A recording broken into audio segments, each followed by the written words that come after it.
Todavía llevaba puesto el casco cuando mi padre me dijo que mi columna no valía 500,000 pesos. El médico acababa de pronunciar la palabra silla de ruedas, no como amenaza, sino como realidad si la cirugía no ocurría pronto. Tenía el celular pegado a la oreja, el uniforme de entrenamiento rasgado y manchado de sangre, la espalda ardiendo tanto que hasta respirar dolía.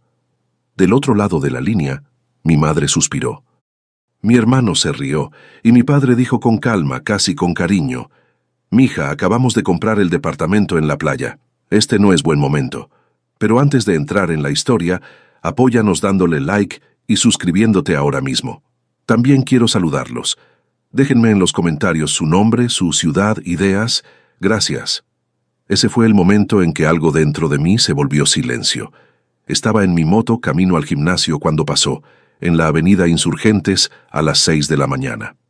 Tenía entrenamiento de sparring programado para las 7. Nada fuera de lo común. Recuerdo primero el chirrido de las llantas, luego el impacto lateral que me lanzó de la moto como una muñeca de trapo, luego el asfalto. El sonido fue lo peor, un chasquido agudo y húmedo en mi espalda que no tenía lugar en un cuerpo humano. Después vino el calor, intenso y líquido. Luego la parálisis absoluta de mis piernas. El dolor en el boxeo no es novedad. Aprendes temprano a separar la molestia del peligro: golpes en las costillas, cortes en las cejas, dedos dislocados. Esto era diferente.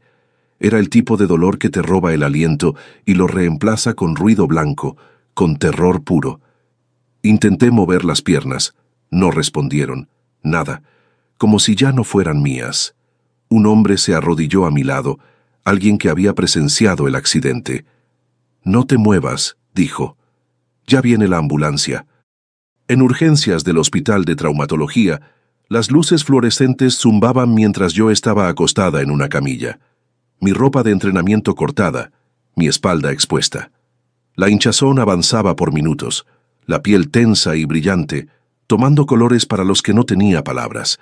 Morado, amarillo, negro profundo. El neurocirujano no endulzó nada.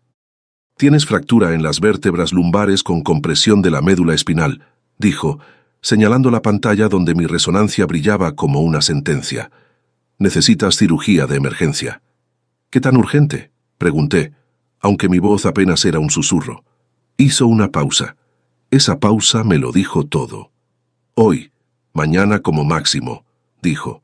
«Si esperamos más, la parálisis será permanente, de cintura para abajo». Asentí como si acabara de decirme el clima. Pero por dentro, algo se estaba quebrando. El problema no era la cirugía. El problema era el costo. Yo era una boxeadora semiprofesional. Ganaba apenas lo suficiente para pagar mi renta y mi entrenamiento. Mi seguro médico básico no cubría cirugías de esta magnitud.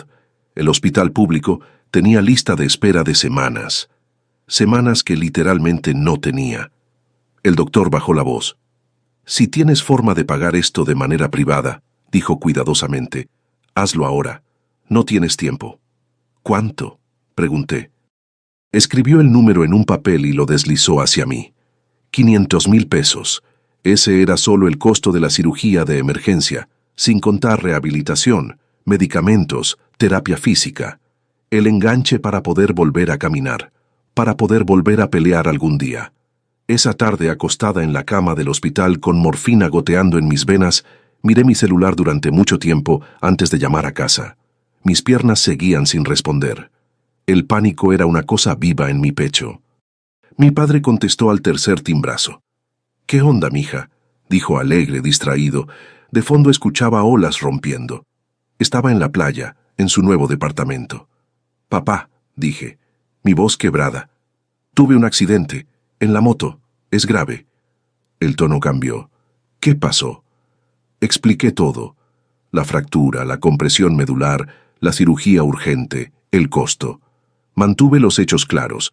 Le dije que lo pagaría de vuelta. Le dije que solo necesitaba ayuda ahora, en este momento. Que literalmente no podía mover las piernas. Hubo silencio, luego ese sonido familiar, la exhalación que siempre hacía antes de decir que no. «Mija, acabamos de firmar el departamento en Cancún», dijo. Sabes que invertimos todo ahí. El timing es terrible. Cerré los ojos sintiendo las lágrimas quemando. Papá, es mi columna. Si no me operan ahora, voy a quedar en silla de ruedas para siempre. Bueno, respondió con ese tono que conocía tan bien. Eres joven. Te adaptarás. Además, ya te había dicho que ese deporte era peligroso. Y andar en moto era cuestión de tiempo. Mi madre tomó la extensión. Siempre lo hacía cuando las cosas se ponían incómodas. Mi amor, dijo suavemente, pero con ese filo escondido. Tal vez esto es una señal. Tú elegiste el boxeo, elegiste la moto, elegiste los riesgos. Hubo una pausa, y luego agregó las palabras que me congelarían por dentro. Una discapacidad te enseñará responsabilidad, te hará madurar. Luego la voz de mi hermano Ricardo cortó, brillante y burlona. Relájate, hermana, dijo. Siempre sales adelante. Eres la ruda, ¿no? La boxeadora. Seguro consigues el dinero por ahí. Se rió. Literalmente se rió, mientras yo estaba paralizada en una cama de hospital. Miré hacia el techo, sintiendo algo dentro de mí romperse y reconfigurarse al mismo tiempo. Pensé en las palabras del médico. Permanente. Silla de ruedas. Nunca más caminar. Nunca más pelear. Entiendo, dije. Y lo hice, completamente. No lloré, no supliqué. Colgué el teléfono y me quedé ahí en el silencio estéril del hospital, sintiendo algo dentro de mí asentarse en su lugar. Frío, claro, definitivo. 2 días después, seguía en el hospital. El cirujano había conseguido retrasar la operación 48 horas más, pero no más.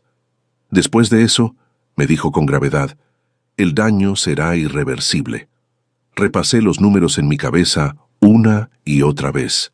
Tarjetas de crédito ya al límite. Préstamos de día de pago con intereses criminales. Pedirle prestado a mi entrenador, quien apenas ganaba para él mismo. No había salida. Entonces tocaron a la puerta. Mateo entró, mi hermano menor. Chamarra manchada de grasa, manos ásperas, ojeras profundas. Trabajaba 60 horas a la semana en un taller mecánico en Iztapalapa. Salario mínimo. Manos permanentemente cicatrizadas. Se acercó a mi cama y me miró a los ojos. No dijo nada por un momento. Solo miró mis piernas inmóviles bajo la sábana del hospital. Luego, sin una palabra, sacó de su bolsillo un fajo grueso de billetes. 10, 20, 50, arrugados, gastados, manchados de grasa. 8,000 pesos, dijo con voz ronca. Vendí mis herramientas, todas, las que me tomó 3 años juntar. Lo miré, incapaz de hablar. Las necesitas, murmuré finalmente. Necesito que camines, respondió. Su voz se quebró. Necesito que vuelvas a pelear. Yo me las arreglo. Mis padres tenían activos, ahorros, inversiones, un departamento de lujo en la playa que acababan de comprar y que aún estaban amueblando con muebles caros. Mi hermano Ricardo vivía en Santa Fe, en un penthouse, manejando un BMW. Mateo no tenía nada, y me dio todo. Tomé el dinero. No porque fuera suficiente, no lo era ni remotamente. Lo tomé porque necesitaba grabar este momento en mi memoria. Necesitaba recordar quién apareció cuando yo estaba sangrando y paralizada. Mientras se iba, apretó mi mano. Vas a estar bien, dijo. Siempre lo estás, y vas a volver al ring más fuerte. No sabía lo que venía después, pero yo sí. No dormí esa noche. No por el dolor físico, aunque mi espalda palpitaba en olas constantes, sino porque mi mente no dejaba de reproducir viejas escenas, momentos que me había dicho a mí misma que no importaban, patrones que había ignorado porque era más fácil entrenar hasta el agotamiento que enfrentar la verdad. Cuando creces en una familia como la mía, aprendes temprano a etiquetarte. Ricardo era la inversión. Mis padres lo decían abiertamente. Él tenía futuro. Él necesitaba apoyo. Cada fracaso suyo era una lección en el camino al éxito. Yo era la fuerte, la que no pedía, la que se las arreglaba sola. Cuando Ricardo abandonó su tercer negocio, una agencia de marketing digital que quemó 300,000 pesos en 6 meses, mi padre escribió otro cheque sin pestañear.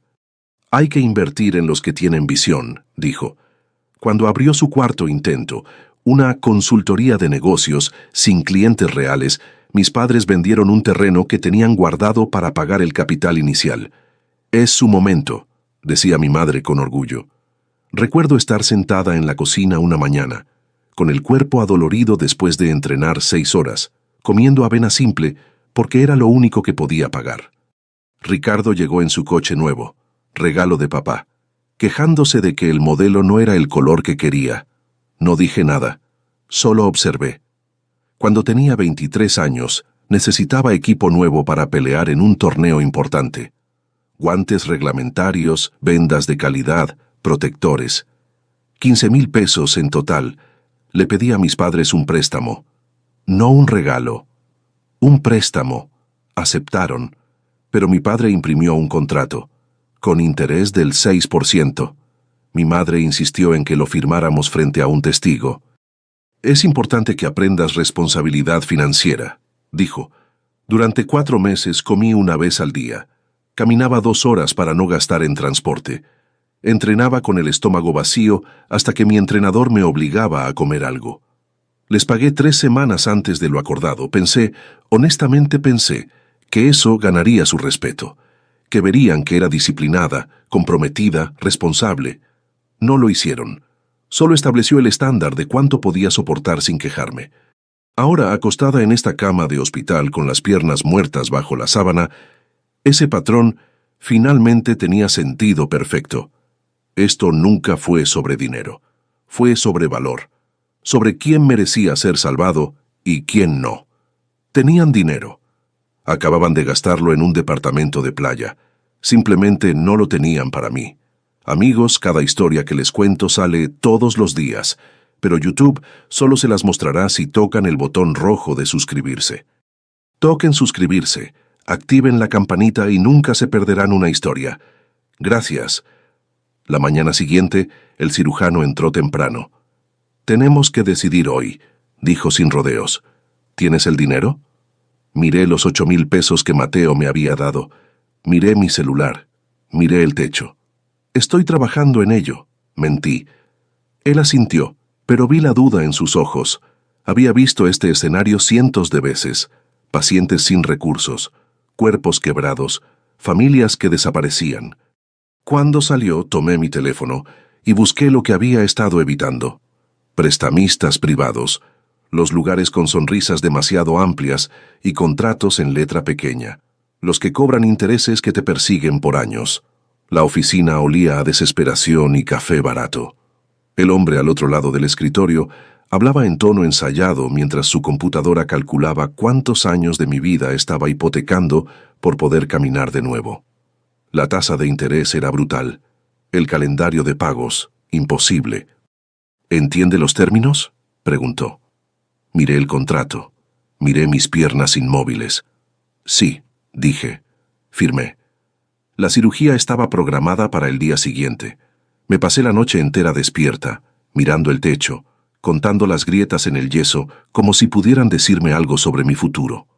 La mañana de la operación me llevaron en camilla al quirófano. Las luces eran cegadoras, frías, clínicas. Una enfermera me puso el suero. El anestesiólogo me pidió que contara hacia atrás desde 10. Mientras el mundo se desvanecía, pensé en la voz de mi padre. Acabamos de comprar el departamento en la playa. Cuando desperté, mi espalda estaba envuelta en vendajes y metal. El dolor era agudo pero diferente, limpio, como si algo roto finalmente se hubiera unido. El cirujano vino más tarde. «Lo logramos», dijo. «La descompresión fue exitosa. Si sigues la rehabilitación al pie de la letra, volverás a caminar. Tal vez incluso a boxear, eventualmente». El alivio me atravesó como electricidad. Pero la recuperación no vino con misericordia financiera. El primer pago del préstamo vencía en 2 semanas. Revisé mi cuenta, 1,200 pesos. Mi próxima pelea, si alguna vez volvía a pelear, estaba a meses de distancia. Empecé a hacer cálculos que no cuadraban. Consideré vender todo lo que tenía. Mi moto destrozada ya no valía nada, mi equipo de boxeo, mi ropa. Consideré cosas de las que no estoy orgullosa, y entonces recordé algo absurdo. El boleto de lotería en el bolsillo de mi chamarra de mezclilla. Lo había comprado días antes del accidente en una tienda. Una compra refleja, un billete de 20 pesos que casi ni recordaba. Lo saqué con manos temblorosas. Abrí la aplicación en mi celular. Leí los números una vez, luego otra vez. No grité, no lloré. Solo me quedé ahí, en esa cama de hospital, escuchando el pitido del monitor, sintiendo mi corazón acelerarse. No era el premio mayor. No eran decenas de millones. Pero eran 2.800.000 pesos, suficiente para respirar, suficiente para pagar la cirugía, suficiente para dejar de estar desesperada, suficiente para empezar a pensar con claridad. No le dije a nadie excepto a Mateo, y luego llamé a un abogado. No del tipo con anuncio en el metro, del tipo que trabaja en un edificio de vidrio en Reforma y cobra 3.000 pesos la hora porque su tiempo vale oro. Cuando llegué a su oficina en silla de ruedas temporal, parecía alguien que se había perdido en el camino. Él no comentó nada, solo escuchó. «Quiero dos cosas», dije cuando terminé mi historia. «Quiero proteger mis activos, y quiero entender las finanzas de mis padres mejor que ellos mismos». Me estudió por un largo momento. «Esa segunda parte», dijo lentamente, «cambia todo». «Lo sé», respondí. «Por eso estoy aquí». Mientras salía en mi silla de ruedas, mi teléfono vibró. «Mateo, ¿cómo vas?» «Mejor», escribí. «Gracias por todo». Él no tenía idea de lo que estaba a punto de desatar. Pero yo sí. El papeleo tomó más tiempo que el dolor físico. Eso me sorprendió. Había esperado que la rehabilitación fuera la parte difícil, y lo fue. Cada sesión de terapia era agonía pura. Pero mientras volvía a aprender a mover los dedos de los pies, luego los tobillos, luego a sostenerme de pie, había otro proceso paralelo. Más frío, más calculado. Los pagos del préstamo llegaron exactamente cuando lo prometieron, sin piedad, sin comprensión. Solo retiros automáticos que drenaban mi cuenta antes de que pudiera respirar. Usé el dinero de la lotería estratégicamente. Pagué la deuda inmediata. Contraté al abogado. Y empecé a investigar. La fisioterapia se convirtió en mi rutina sagrada. El gimnasio de rehabilitación olía a goma y desinfectante. Mi terapeuta, un hombre mayor con manos firmes y voz tranquila, nunca me apuró. «Tu cuerpo no es tu enemigo», me dijo una tarde mientras yo luchaba por mantener el equilibrio en una pierna. «Está tratando de salvarte». Quería creerle. Entre sesiones me reunía con mi abogado. Su oficina daba a toda la ciudad. Piso 25, ventanas enormes, aire acondicionado perfecto. Él nunca levantaba la voz. Solo hacía preguntas precisas y esperaba respuestas precisas. 3 días después de contratarlo, deslizó una carpeta gruesa por su escritorio de vidrio. «Esto», dijo, «es la historia que tus padres se cuentan a sí mismos». Abrí la carpeta. El mito se desmoronó en segundos. El departamento en Cancún, no pagado, ni cerca, habían dado un enganche del 30% sacado de una línea de crédito con interés del 18% anual. El resto financiado a 20 años, con cuotas que apenas podían cubrir. La casa en las lomas donde vivían, hipotecada 3 veces. Refinanciada para pagar las deudas de los negocios fallidos de Ricardo. 4 meses atrasados en pagos. Avisos de embargo guardados en un cajón sin abrir. El penthouse de Ricardo en Santa Fe. Rentado, no comprado. Y con 3 meses de renta sin pagar. El BMW. Leasing con pagos atrasados. Los negocios de Ricardo. Una fachada. Sin clientes reales. Sin ingresos. Solo gastos cubiertos con dinero de mis padres, que a su vez los sacaban de préstamos.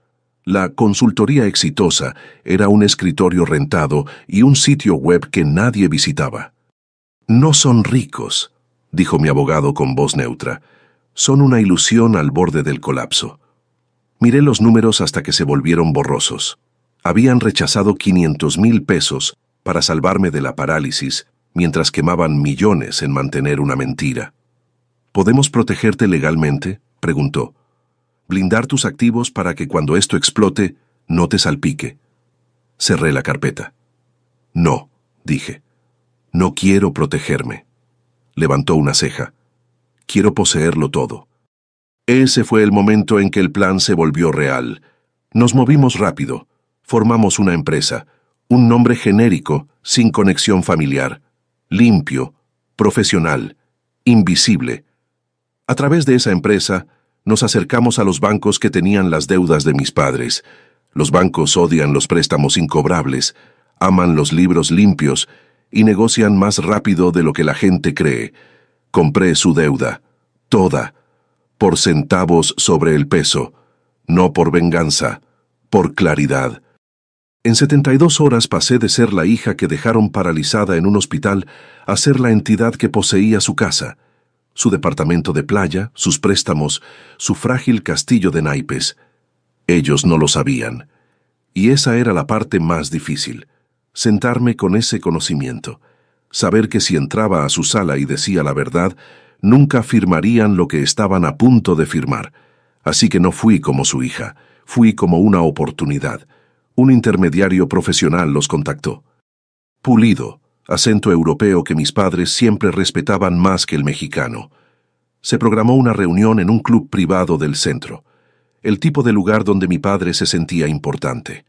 Yo no estuve ahí, no necesitaba estarlo. Escuché la grabación después, cómo el representante de mi empresa les explicó que nos especializábamos en reestructuración de deuda, cómo habíamos identificado su situación como salvable, cómo teníamos una solución, un esquema de venta y arrendamiento. Nosotros compraríamos sus propiedades, ellos las rentarían de vuelta a una fracción del costo. Sin embargo, las escrituras quedaban a nuestro nombre. Alivio inmediato. Sin embargo, nada de exposición pública. Podían mantener su estilo de vida. Incluso recibirían una línea de crédito pequeña para estabilizar operaciones. Mi padre firmó. Lo escuché en su voz. Emocionado. Aliviado. Mi madre hizo preguntas, pero solo sobre apariencias. ¿Los vecinos se enterarán? ¿Podemos seguir diciendo que es nuestra? Ricardo habló sobre aprovechar esta oportunidad para expandirse. El contrato era de 50 páginas. Denso, lleno de lenguaje legal. Enterrada en la página 43 había una cláusula tan afilada que podría haber sido una navaja.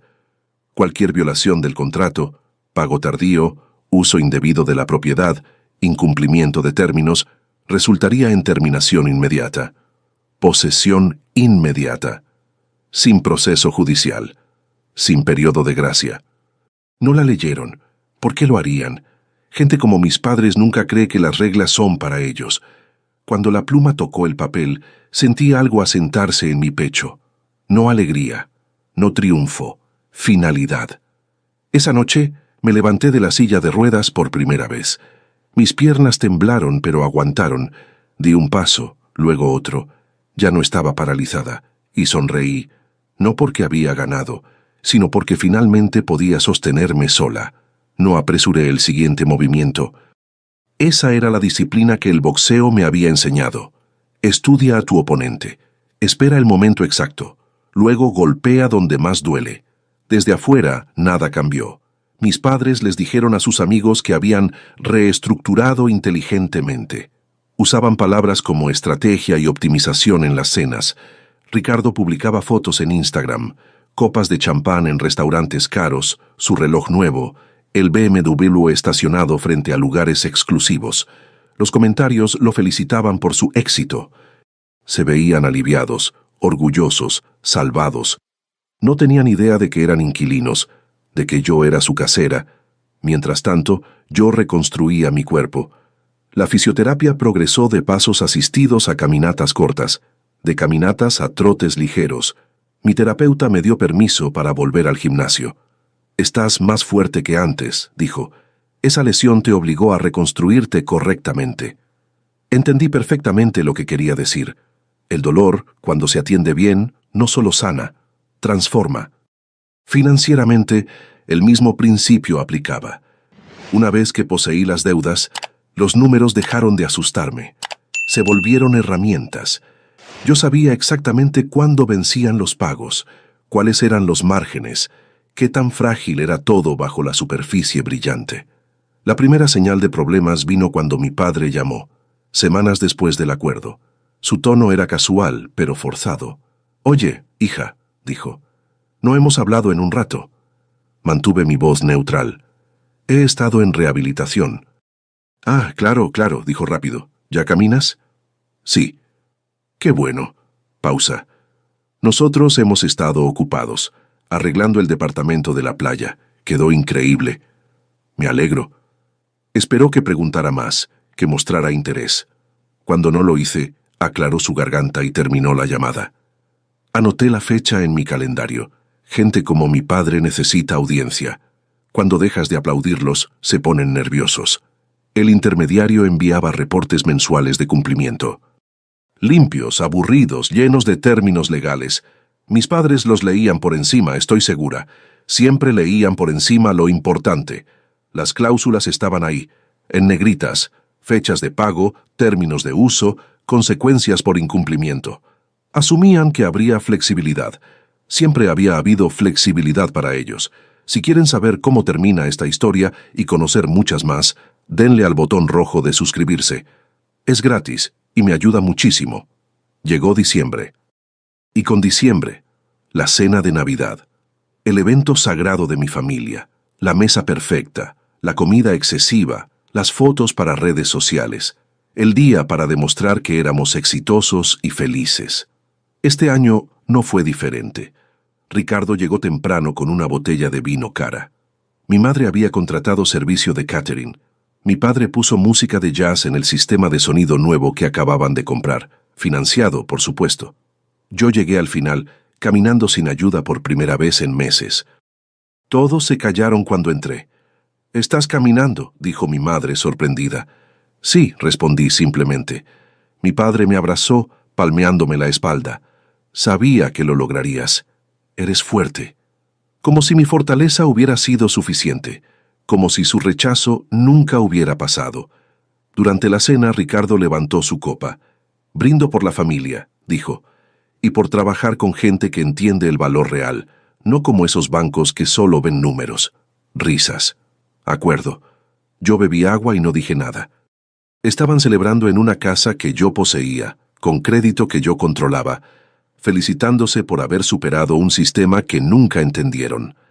3 semanas después, ocurrió la primera violación del contrato. No fue dramática, nunca lo es. Un pago estaba programado para el día 15. El sistema envió recordatorios el día 10, el 12, el 14. Ninguno fue leído. Mi padre intentó procesar el pago la noche del 15, a las 11:47 p.m., asumiendo que el sistema lo tomaría. No lo hizo. Había un periodo de gracia hasta las 11:59 p.m. A las 12:00 a.m. del día 16, el contrato se terminó automáticamente. A las 8:00 a.m. se presentaron los avisos legales. Vi la confirmación aparecer en mi pantalla. Limpia, irreversible, final. Luego programé la reunión. El intermediario la presentó como una reunión de cumplimiento rutinaria. Mis padres llegaron molestos, no preocupados. 20 minutos tarde, exigiendo café. «¿Dónde está el director?», preguntó mi padre con irritación. «No tenemos tiempo para asistentes». Yo ya estaba sentada en la cabecera de la mesa cuando giré mi silla hacia ellos. Por un segundo no me reconocieron. Luego la sonrisa de Ricardo se congeló. El rostro de mi madre palideció. Mi padre abrió y cerró la boca, buscando palabras. «Hola», dije con voz pareja. «Mamá, papá, Ricardo». El silencio fue denso, pesado, absoluto. «Yo estaré manejando esta reunión», continué, «porque soy la dueña de todo». Las palabras aterrizaron exactamente donde quería. Mi padre se levantó de golpe, la silla raspando ruidosamente contra el piso. «Esto es una broma de mal gusto». «No», respondí, «es un contrato legalmente vinculante que ustedes firmaron». Desplegué los documentos uno por uno sobre la mesa. La compra de deuda, el acuerdo de venta y arrendamiento, el pago perdido, la cláusula de terminación que no habían leído. Mi madre comenzó a llorar, no las lágrimas elegantes que usaba en público, sino algo crudo, feo, aterrorizado. «Nos engañaste», susurró. «Nos traicionaste». Negué con la cabeza lentamente. «Ustedes firmaron cada página con testigos, todo legal». Ricardo se inclinó hacia adelante, con las manos sobre la mesa. «No puedes hacer esto. Somos tu familia. ¿Familia? Repetí la palabra como si fuera nueva. ¿Dónde estaba la familia cuando estaba paralizada en un hospital? Cuando el doctor dijo que necesitaba cirugía urgente o quedaría en silla de ruedas para siempre. Mi padre levantó la voz, las amenazas saliendo rápido. Habló de abogados, de exponerme públicamente, de arruinar mi reputación, de cómo me arrepentiría. Y entonces, inevitablemente, se le escapó. De todos modos tenemos dinero que tú no sabes. Cuentas protegidas, offshore, nunca podrás tocarlo. Sonreí. Por primera vez en toda la reunión, sonreí. Lo sé, dije tranquilamente. Por eso reporté esas cuentas al SAT hace 3 semanas, con documentación completa. El silencio fue absoluto. ¿Qué? Susurró mi madre. Evasión fiscal, lavado de dinero. Cuentas no declaradas, todo documentado. Deslicé otra carpeta hacia ellos. Los agentes ya tienen todo. Ricardo se puso blanco como papel. Dejé que el peso de eso se asentara. Luego me levanté, caminando perfectamente, sin cojear, sin dolor. Tienen 48 horas para desalojar la casa, dije. El departamento de Cancún ya está en proceso de embargo por el banco. Los abogados los contactarán. Salí de esa sala con la espalda recta, la cabeza en alto, cada paso firme sobre el piso de mármol. Afuera el aire era frío y limpio. Saqué mi teléfono y llamé a Mateo. «Empaca tus cosas», le dije. «Compré el taller donde trabajas. Ahora es tuyo». Hubo silencio al otro lado. Luego su voz quebrada. «¿Qué?» «Es tuyo. Escrituras a tu nombre, sin deuda. Tu taller». Escuché sollozos. «No tenías que...» «Sí tenía que hacerlo», lo interrumpí. «Tú vendiste tus herramientas por mí. Ahora tienes un taller completo, con equipo nuevo. Eso es lo que hace la familia real». La caída no fue instantánea. Nunca lo es. Fue una serie de pequeños colapsos uno tras otro, como fichas de dominó cayendo. Mis padres no volvieron a la casa. No podían. Las cerraduras cambiaron esa misma tarde. El aviso legal estaba pegado en la puerta, impreso en papel oficial, con sellos y firmas. Mi madre me llamó primero. Dejé que fuera al buzón.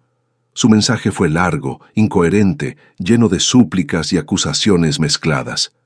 «¿Cómo pudiste hacernos esto? Somos tus padres, te criamos, te dimos todo». Nunca dijo perdón por no ayudarte cuando lo necesitabas. Mi padre llamó después, solo furia. «Vas a pagar por esto. Voy a destruirte. Te voy a demandar hasta que no te quede nada». Amenazó con abogados que no podía pagar, con demandas que no procedían, con venganza que nunca llegaría. Cuando terminó solo dije: «El SAT te contactará pronto. Deberías conseguir un buen abogado fiscal». Colgué. Ricardo intentó un enfoque diferente. Me mandó mensajes, decenas. Pasando de la furia a la súplica en cuestión de horas.